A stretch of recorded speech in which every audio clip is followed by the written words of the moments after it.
삶으로서의 사랑이라는 제목으로 함께 말씀을 나누겠습니다. 요한이 편지를 보내는 그 편지의 수신자가 되는 이 교회 공동체는 사실 실제적으로는 혼란한 상태에 있었습니다. 요한 1서에 보면 거짓말이라는 단어가 5번, 미움이라는 단어가 4번, 마귀의 자녀, 죄짓다 이런 단어들이 나오고, 사랑하기에 실패하고 자기 기만에 대하여, 그리고 도움이 필요한 사람을 돕지 않는 등 교회 공동체 안에 있어서는 안 되는 부족하고 연약한 모습들이 그들에게 실제 있었던 겁니다. 그러니까 전혀 이상적인 공동체라고 할 수 없는 그런 모습이었던 거죠. 그렇지만 사실 그게 특이한 게 아니라 그게 일반적인 교회 공동체 모습이라는 사실입니다. 성인들, 거룩한 사람들, 성숙한 사람들뿐 아니라 죄인들이 예수님의 이름으로 함께 모여 함께 생활하는 공동체, 바로 그게 교회입니다. 서로 행복하고 조화롭게 지내는 사람들을 만나리라 그렇게 기대하고 교회에 들어왔다가 사람들은 이내 크게 실망할 수밖에 없습니다.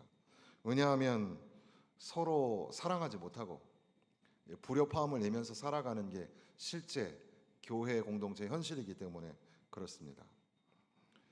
그런데 우리가 잊지 말아야 할 것은 이 교회 공동체에는 완성된 사람들이 들어와 있는 곳이 아니라는 사실입니다.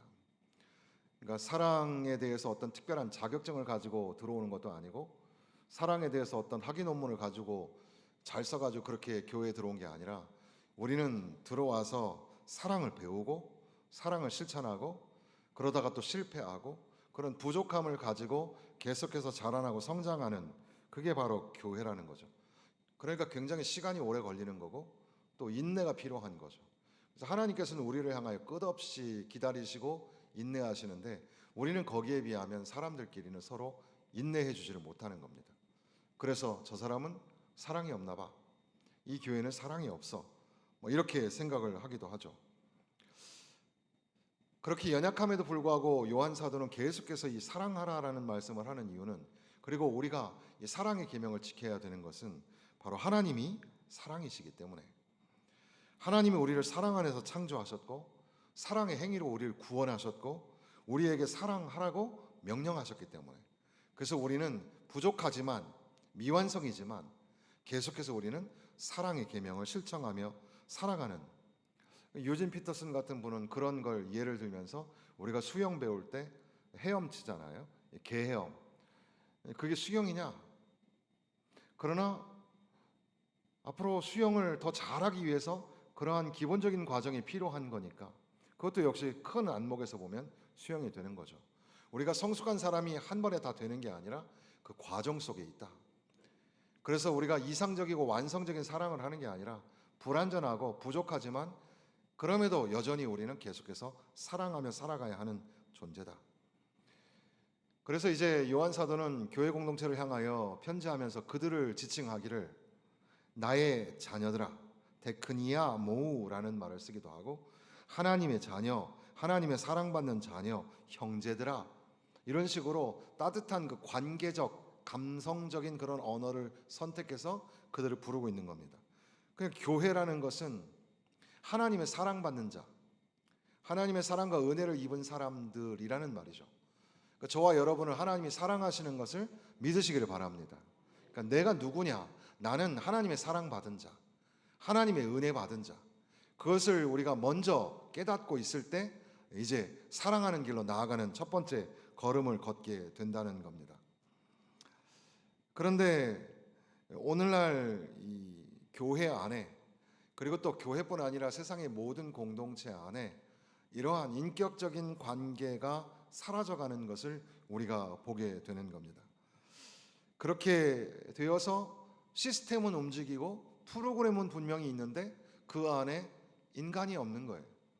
그러니까 사랑하는 게 커다란 이 문제가 되고 사랑에 비어있는 그런 공동체가 되기가 쉽다라는 거죠.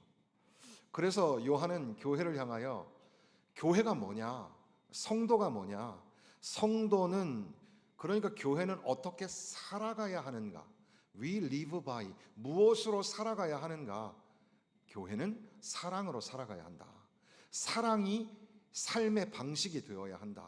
이것을 천명하면서 말씀을 하시는 거죠. 왜냐하면 요한일서 4장 16절에 보면 하나님이 사랑하시기 때문에, 만일 우리가 서로 사랑하면 그의 사랑이 우리 안에 온전히 이루어지기 때문에, 그래서 이제 사랑에 관한 이야기를 하고 계시는 겁니다.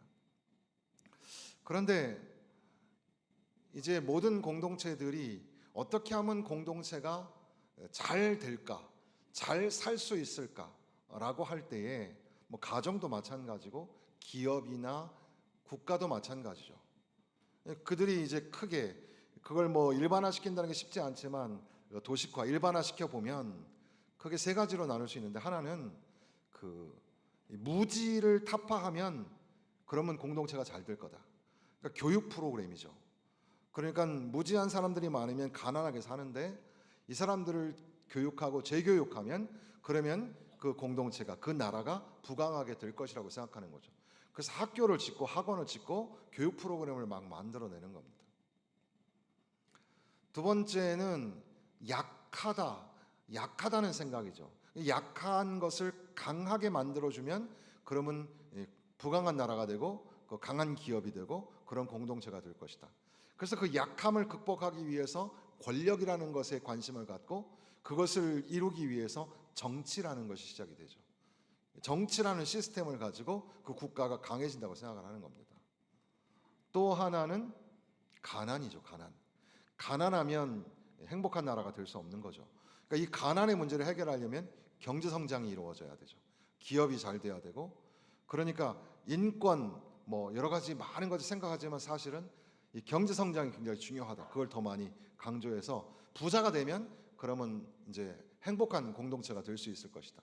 그러니까 적어도 지식과 그 이 정치와 그리고 이제 기업, 경제 이런 것들이 되면 잘 될 거다. 그래서 그런 어떤 뭐 컨트롤 타워를 만들고 뭐 정부 시스템을 만들고 교육 프로그램을 돌리고 그렇게 막 하면서 뭔가 제대로 된 잘 사는 공동체를 만들어 보려고 한다는 거죠.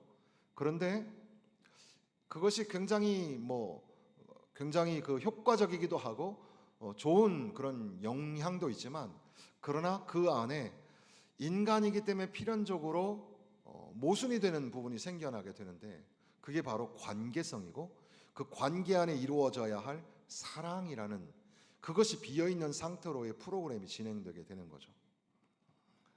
교회도 마찬가지입니다. 어떻게 하면 교회가 잘 될까? 교회가 부흥할까? 그러기 위해서 막 프로그램을 도입합니다. 봉사를 하고 여러 가지 활동을 합니다. 그리고 막 착착착 주일 되면 시간에 맞춰서 자기의 맡은 바 착착착 시간마다 돌아가는 것 같습니다. 그런데 관계는 없습니다. 그리고 사랑하지 않습니다.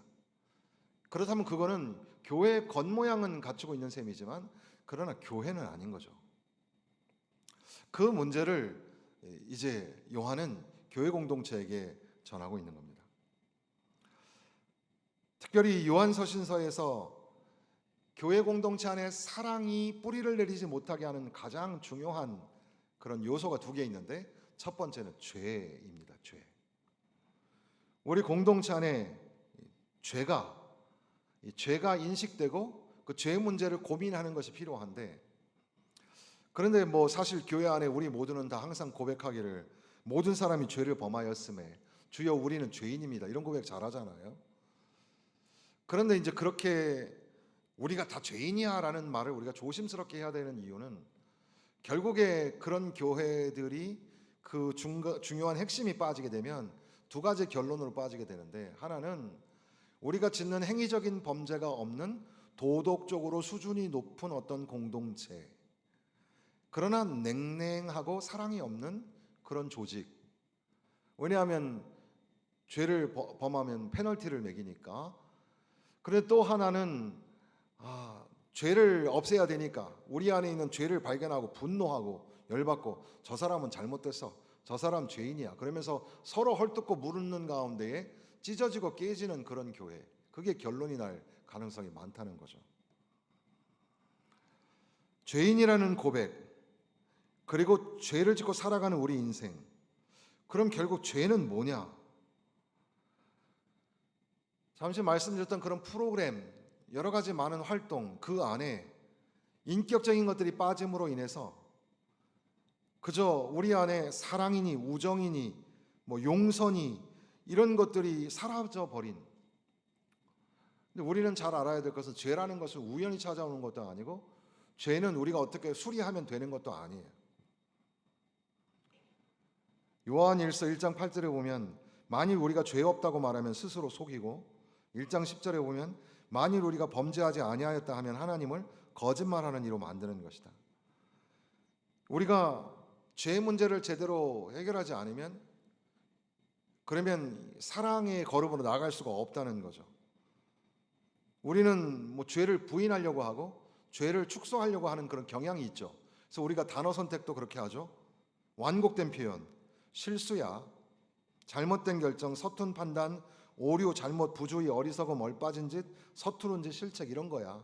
그러면서 죄라는 단어는 슬며시 빼려고 하는 그런 문화 속에 살죠.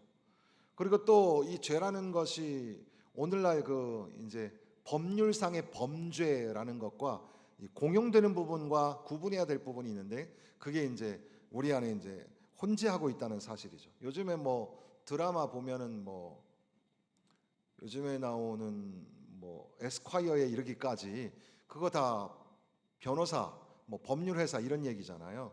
그런 법률적인 것들이 되게 많이 등장을 하는데 죄라는 것은 그렇게 행위만 있는 게 아니라 죄라는 것은 관계에 있다라는 사실을 우리가 인식하지 못하고 감지하지 못하는 경우가 굉장히 많습니다.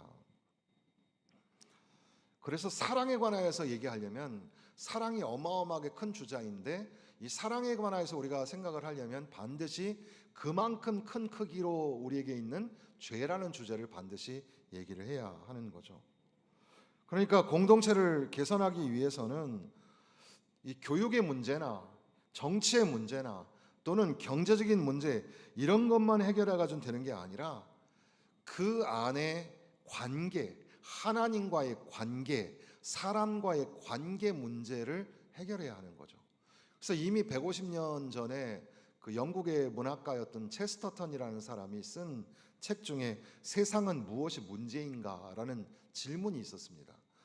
그것은 그 당시에 계몽주의 산업혁명이 막 일어나면서 막 사람이 막 기계화되면서 막 성장 막 그러고 있을 때에 모든 사람들은 모든 그런 글을 쓰는 사람이나 이 정치적 선동을 하는 사람들은 사람들이 열심히 기계처럼 돌다 보면 그러면 나라가 잘 살게 되고 부강하게 될 것이다 이러고 있을 때 이 체스터턴은 그게 아닌 것 같은데 저들이 말하는 이야기에 하나님이 빠졌어.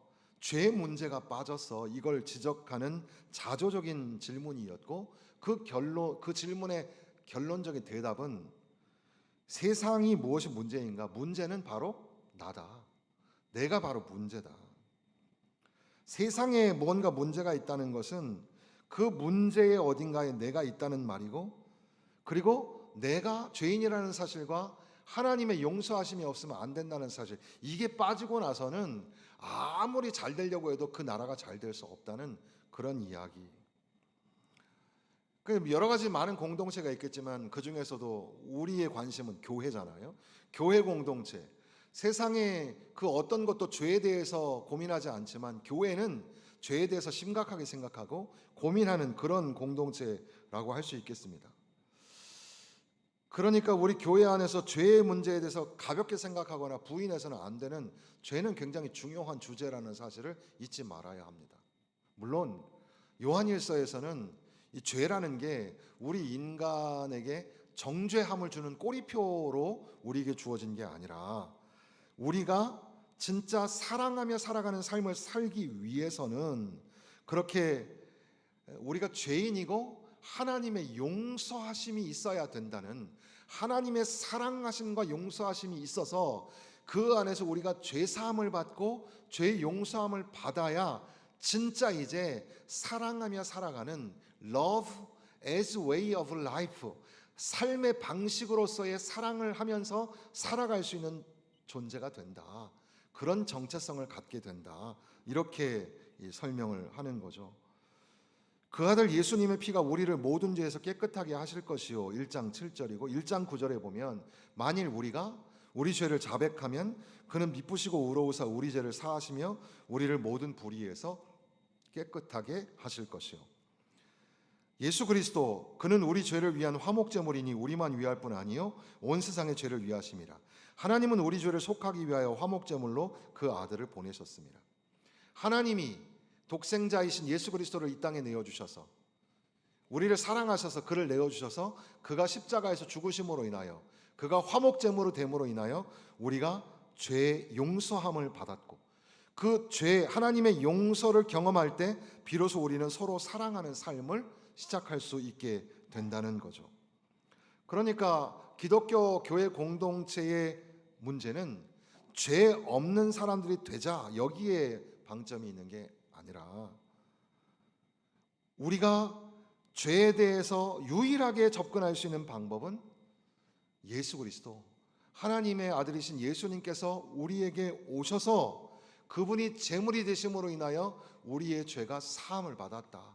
그 용서의 은혜, 죄 사함의 은혜를 우리가 깨달을 때 고백되어지고 용서된 죄로 인하여 이제 우리는 주님과의 사랑의 관계 그리고 더 나아가서는 사람과의 사랑의 관계를 회복할 수 있다는 거죠. 우리가 죄인이라는 사실 그리고 죄로 죽을 수밖에 없었던 존재라는 사실을 기억하고 하나님의 아들이신 예수 그리스도로 인하여서 우리가 죄 사함을 받았다. 용서함을 받았다. 이것을 믿으시길 바랍니다. 이러한 믿음의 고백을 통해서 우리는 이제 과연 어떻게 살 것인가? 그렇다면 우리는 어떻게 살까? 우리는 하나님의 사랑이 우리에게 부음받았던 것처럼 우리도 이제는 형제를 사랑하며 살아가게 된다는 거죠. 동시에 요한 사도는 교회 공동체 안에 두 번째로 사랑하며 살지 못하도록 하는 어려움이 하나 있는데 그게 바로 적그리스도라는 말입니다. 신약 성경의 서신서에서 적그리스도라는 말이 유일하게 등장하는 게 바로 요한서신서라고 할 수 있겠습니다. 근데 이 적그리스도라는 말은 오늘 우리가 생각해 보면 말세지 말에 자기를 자칭 메시아라고 하는 사람이 등장하고 사람들을 현혹하게 하고 미혹해가지고 막 이끌어가는 사람, 그러니까 가짜 메시아 이거일 수 있겠죠. 그리고 오늘날 지금 정치의 격변의 지금 시간 속에서 우리 종교의 민낯이 막 드러나고 그리고 막 사이비 이단 종교의 막 문제가 막 정치와 연루된 것들이 막 연일 뉴스에 보도되고 있는 그런 상황이잖아요. 적그리스도 그러면 우리는 막 사이비 종교의 어떤 교주. 요즘에 사이비 종교는 참 심각한 상황이 있습니다. 교회 안에도 버젓이 들어와서 앉아 있고 몇 년씩 성도 행세를 하고 심지어 중직자 행세를 하면서 교회 안에 들어와 있는 사람들이 있습니다. 혹시 우리 교회 안에 있는지 모르겠지만 정신 차리고 빨리 회개하고 돌아오십시오. 그리고 여러분 중에도 그런 미혹에 당하지 않도록. 근데 그게 쉽지가 않아요. 지금 대학가는 굉장히 혼란스럽습니다. 뭐 댄스 동아리에서 등산, 뭐 영어, 해외 여행 동아리에 이르기까지 안 들어간 게 없어요. 신천 뭐 그 길가에서 그냥 그 부스를 만들어서 홍보를 하고 그것도 그 구청 그 지자체에서 몇 천만 원씩 지원을 받아가면서 그 버젓이 그런 일들을 하고 있는데 그렇게 하고 나서 나중에는 뭐 좋은 상담가를 조언해 주겠다 그러고 상담을 하고 나면은 그 다음에 이제 신천지 집회에 데려가고 그리고 나서 이제 관계가 좀 끈끈해진 다음에는 신천지라고 고백을 하는 거죠.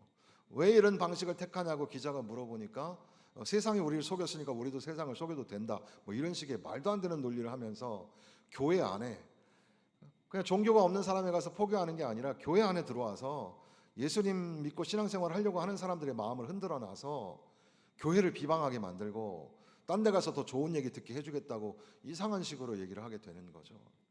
그러니까 우리는 적그리스도 그러면 뭐 가짜 메시아, 사이비 종교 교주 뭐 이런 걸 생각하게 되는데 그런데 아무튼 이 요한일서에서 말하는 적그리스도는 그런 내용이라기보다는 어떻게 보면 가장 근접하게 우리가 이해할 수 있는 맥락으로는 영지주의 같은 게 있었을 것 같아요. 그게 무슨 말이냐면 예수님의 신성과 인성이 있는데 예수님의 인성을 부인하는 거예요. 예수님이 인간으로 이 땅에 오셨다는 걸 부인하는 거예요. 왜냐하면 이게 불편하거든요. 예수님이 신이시다라고 하면 그냥 신께 초월하시는 신께 예배를 드리면 별로 부담이 없는데 예수님은 우리 인간으로 와셨다라는 말을 설명하려니까 굉장히 어려운 거죠. 요한복음의 1장에 이미 말씀이 육신이 되어 우리 가운데 거하셨다고 하였는데 이 인카네이션이라고 하는 성육신이라고 하는 것을 이게 복음의 진수고 핵심인데도 불구하고 이거를 부인하고자 하는 영지주의 이원론 같은 데서 이제 그런 어떤 자꾸 이제 도전이 있었던 겁니다. 초월하는 슈퍼내추럴하고 초자연적이고 신성하고 거룩한 거 이런 것만 있으면 종교는 굉장히 편하거든요. 매력적이죠. 왜냐하면 우리가 하나님 앞에 종교적으로 예배하러 나와가지고 하나님만 바라보고 있으면 되니까 하나님 보이지 않는 하나님 앞에 그냥 뭐 예배 드리는 척하면 되는 거잖아요. 여러분 진짜 예배 드리고 있나요? 아니면 예배 드리는 척하고 계십니까? 지금도 핸드폰 띡띡 누르면서 지금 예배 드리는 척하고 계신 거 아닌가요?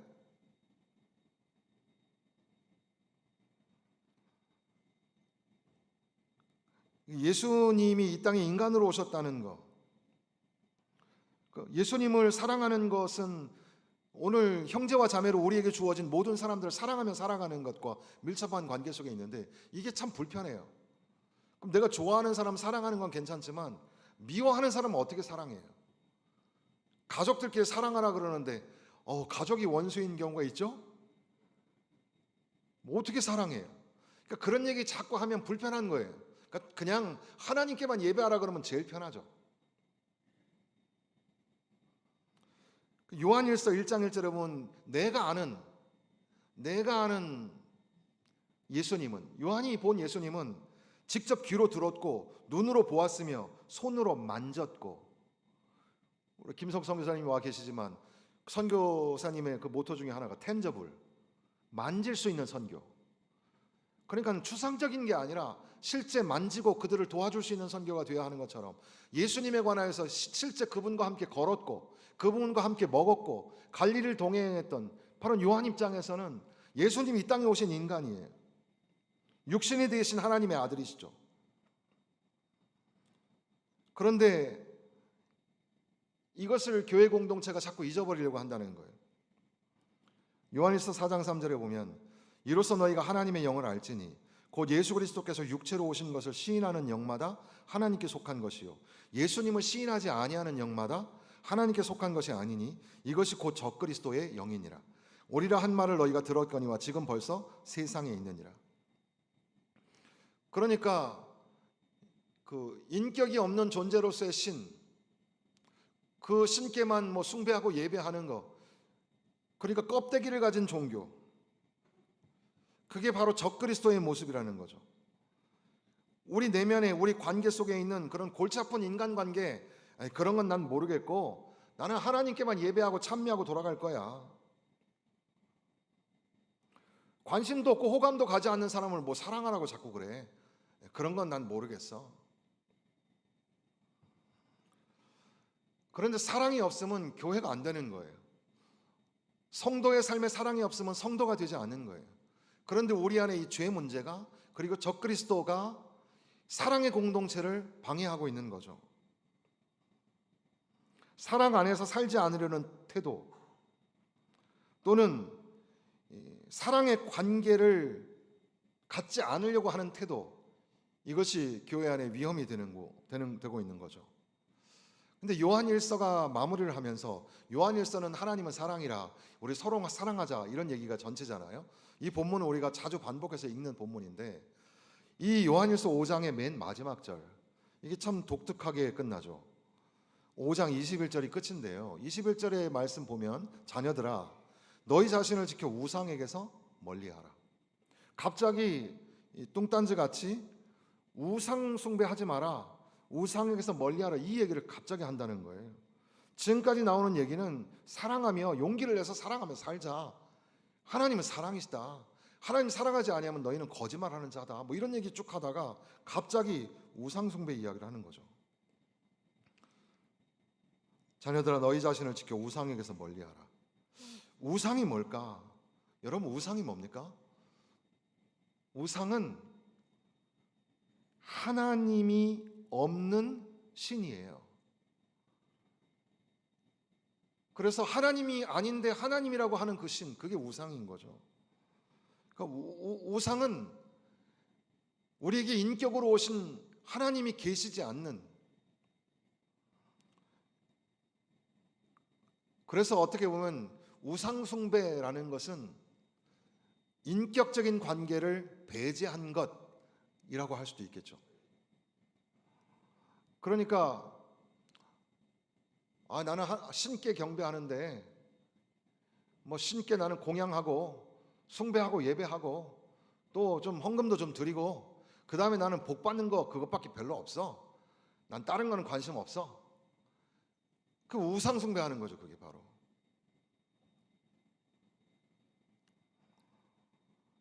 다시 한번 이제 환기하면서 오늘 지금 본문의 말씀에 보면 사랑은 우리에게 주신 하나님의 명령, 우리에게 주신 임무요 사명이라고 말씀합니다. 그래서 21절에 보니까 4장 21절에 우리가 이 계명을 주께 받아나니, 계명을 주께 받았다. 그러니까 교회 공동체는 누구나 사랑해야 합니다. 사랑이 사명이고 사랑이 계명이라고 말씀하셨다는 거죠. 이거는 해도 되고 안 해도 되고 하는 그런 옵션이 아니에요. 우리가 이 계명을 받았나니 하나님을 사랑하는 자는 또한 그 형제를 사랑할지니라. 예수님께 충성한다고 말하면서 이 명령에 불순종하는 사람은 그 사람 거짓말장이다.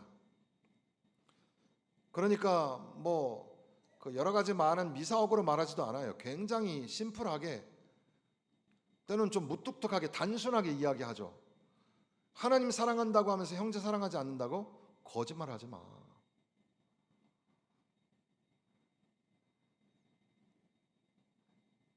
우리가 형제 사랑하기를 거부하고 있다면 우리가 바로 살인자 가인인 거죠.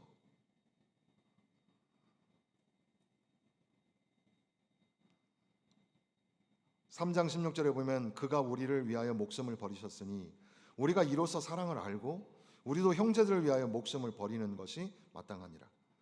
우리가 사랑하면 그가 먼저 우리를 사랑하셨습니다. (4장 19절에) 하나님께서 우리에게 사랑을 가르쳐 주셨습니다. 친히 하나님의 아들이 이 땅에서 우리를 대신해서 죽으셨습니다. 그로 인하여 우리는 사랑을 배우게 되고 사랑을 알게 됩니다. 그리고 사랑하는 법을 가지고 우리의 삶 가운데 사랑을 실천하며 살아가는 거죠.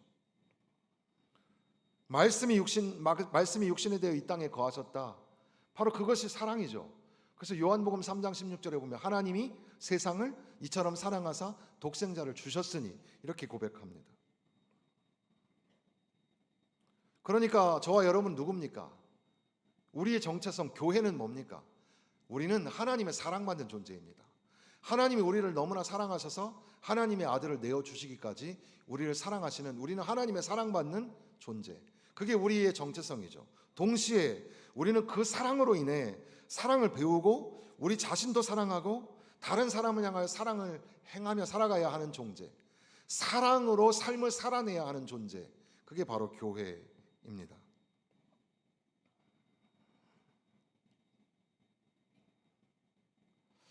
예배가 무엇입니까? 예배는 하나님을 사랑한다는 고백이 예배입니다. 선교는 무엇입니까? 선교는 하나님의 자녀 한 영혼을 사랑하는 게 선교입니다. 제자는 무엇입니까? 삶으로서의 사랑을 실천하는 것이 제자입니다. 사랑하는 성도 여러분, 사랑하며 살기를 선택하는 예수 그리스도의 제자가 되시기를 바랍니다.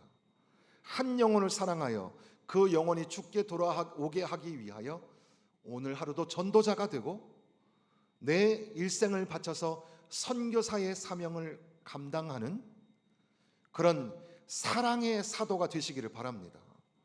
여러분, 이 시간에 왜 예배하러 나오셨습니까?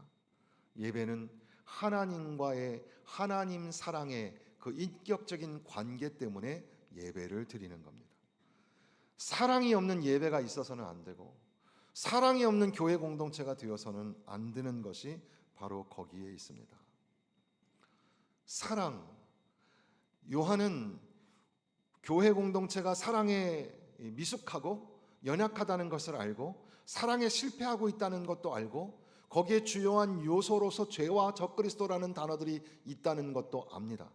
그럼에도 불구하고 요한 사도는 계속해서 사랑해라, 사랑해라, 사랑해라, 사랑해라 말씀하는 거죠. 뭐 유행가 가사에도 보면 사랑, 사랑 누가 말했나, 뭐 사랑은 사랑은 사랑은 뭐 그러면서 사랑이라는 단어를 막 반복하지 않습니까? 성경 어떻게 보면 고린도전서 13장이 사랑은 언제나 오래 참고 사랑에 대한 주제곡이기도 하지만 어떻게 보면 이 요한일서가 가장 많이 사랑을 강조하고 있다고 할 수 있겠죠. 요한복음과 함께. 우리의 연약함에도 불구하고 여전히 오늘의 우리에게 쟁쟁하게 울려 퍼지는 하나님의 말씀은 서로 사랑하라. 사랑하는 게 교회와 성도의 삶이다. 우리가 어떻게 살아가는 교회가 되고 어떻게 살아가는 성도가 되어야 할까? 우리의 삶이 무엇으로 살아야 될까? 돌스토이가 말하는 것처럼 사람은 무엇으로 사는가? 사람은 사랑으로 산다. 교회는 어떻게 살아야 하는가? 사랑으로 살아야 된다. 일평생 다 바쳐서 주님의 십자가를 묵상하면서 사랑과 충성을 다짐하는 저와 여러분, 우리 교회 되시기를 주님의 이름으로 축원합니다.